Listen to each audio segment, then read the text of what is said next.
Smokey the bear is a very large and a very strong bear who has a special job.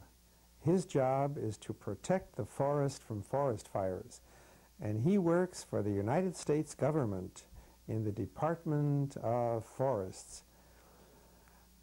Smokey the bear lives in a very large hollow tree, and he makes a very nice little home in that tree.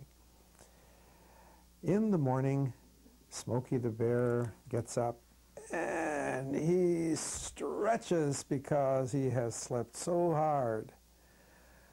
And then he gets up, and the first thing he does is brushes his great big teeth. He has a large toothbrush, and he brushes and brushes and brushes until they're shining. And then he has his special breakfast. And his breakfast are honey and nuts in a great big bowl. And after he's eaten his breakfast, then he gets up and he walks out of his treehouse and walks through the woods. And as he walks, he sings his favorite song. I'm Smokey the bear, I'm walking on air, looking for fires all around. I'm Smokey the bear, I'm walking on air, keeping the forest safe and sound. While he was walking, he sniffed the air for smokes and signs of fire. He sniffed and sniffed because he thought he detected a slight scent of smoke, but it wasn't a small scent. So he decided to find a friend to come with him to check it out. He decided to start with his friend Gina. Even before he got near her house, he could hear her talking with her friends on the sidewalk a mile away. He met her and they ran together to her house and up the stairs to the front door. Gina threw open the door and yelled, "Mother, I'm home!" And her mother replied, "Yes, I could hear you from far away." She turned to Smokey and asked, "Would you like to join us for some cold milk and cookies?" Smokey was actually very happy to join. He had worked up quite an appetite during his walk. They both sat and drank cold milk and ate chocolate chip cookies. And after they had finished, Smokey asked Gina if she would like to go with him for a walk to look for fire. Gina said she was busy that day and couldn't join him.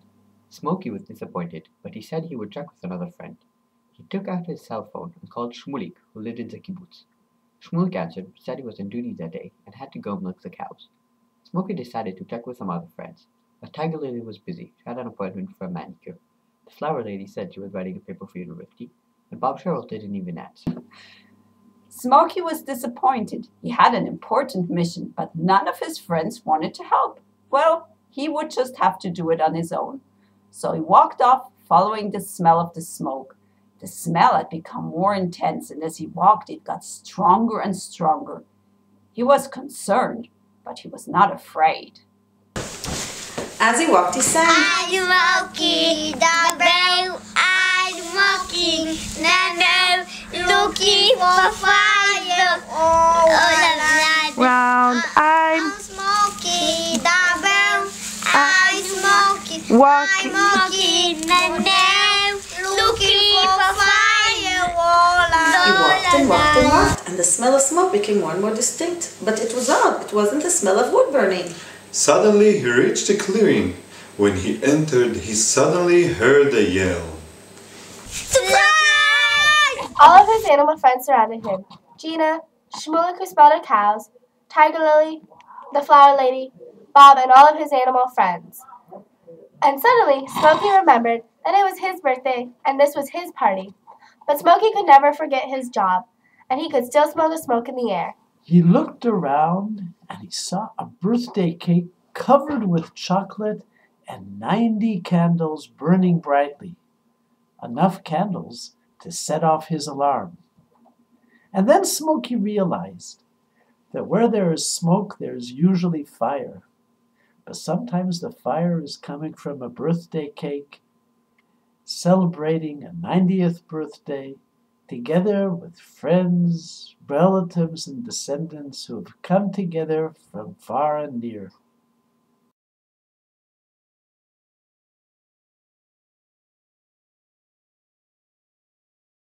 תגידי מזל טוב סבא ג'וש. פדש. תסתכלי לפה, תגידי מזל טוב סבא ג'וש. פדש. תגידי I love you. יבוא. עכשיו תגידי Smokey, I'm Smokey.